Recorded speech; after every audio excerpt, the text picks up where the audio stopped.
మోక్షం అంటే ఏంది, ముక్తి అంటే ఏంది, ఇది తెలవాలి మనకు. దేవుడు అంటే ఏంది, జీవుడు అంటే ఏంది, ప్రత్యేగాత్మ అంటే ఏంది, పరమాత్మ అంటే ఏంది, ఇవన్నీ విషయాలు ఏవైతున్నాయో ఇవన్నీ కూడా మనం తెలవాలి చున్నాగా.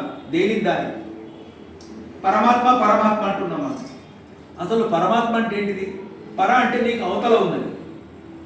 పరమాత్ముడు నీకు అవతల ఉన్నాడు అంటే జగత్తుకు అవ్యక్త రూపంలో ఉన్నాడు. పర అంటే అవతల, నీకు కాదు, ఈ శరీరంలో నువ్వు మీదికి కనిపిస్తున్నాడు. పర అంటేనే దాని అవసరం అవతల, అది కంటికి కనిపేది అవ్యక్త రూపం. అందుకే మనమందరం ఆత్మస్వరూపులం. కానీ పరమాత్మ మనకంటే పరంగా ఉన్నాడు, మన పరమాత్మ.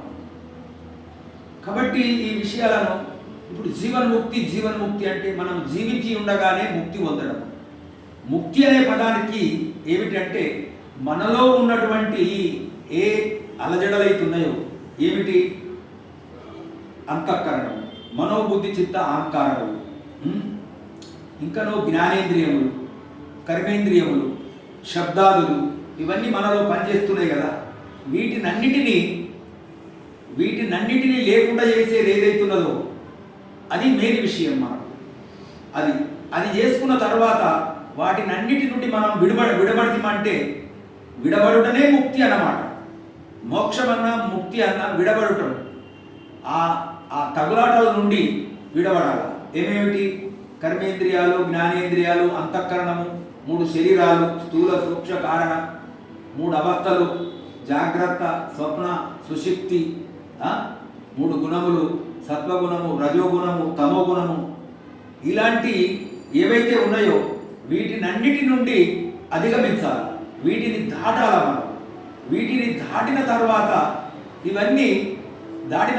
ఇవన్నీ దాటినాకడే ఉన్నది ఇక మనకు ముక్తి.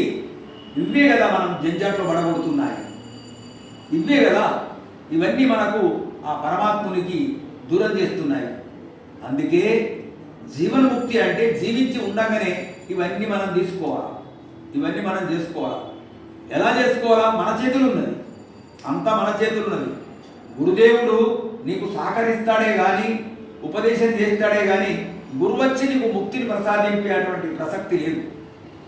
గురువుగారు మోక్షం కూడా ప్రసాదింపజేస్తాడు. మోక్ష మార్గంలో ఇలా వెళ్ళాలని అంటాడు, కానీ ఆయన ప్రసాదింపజేయడు. ఇలా వెళితే నువ్వు చేరుతావు అంటాడు. ఎవరే కానీ ఎక్కడికన్నా వెళ్ళాలంటే ఈ మార్గం ఎలా పోతుందని మనం అడిగితే ఆ మార్గం దాకా వాళ్ళు రారు. అక్కడికి వాళ్ళు వస్తారా? వాళ్ళు రానే రారు. గమ్యం చేర్చడానికి వాళ్ళు రారు, మార్గం చూపిస్తారు అంతే.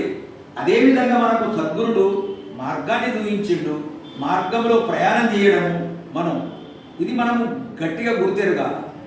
కాబట్టి ఇటువంటి విషయముల నుండి విడుదల పొందేటువంటి స్థితి ఏదైతే ఉందో అది ఏ ముక్తి, అది ఏ మోక్షం. మనము చచ్చినాక మరణించిన తర్వాత ఎప్పుడో మోక్షం పొందుతాము అనేటువంటిది మనం అనుకుంటాము. చచ్చిన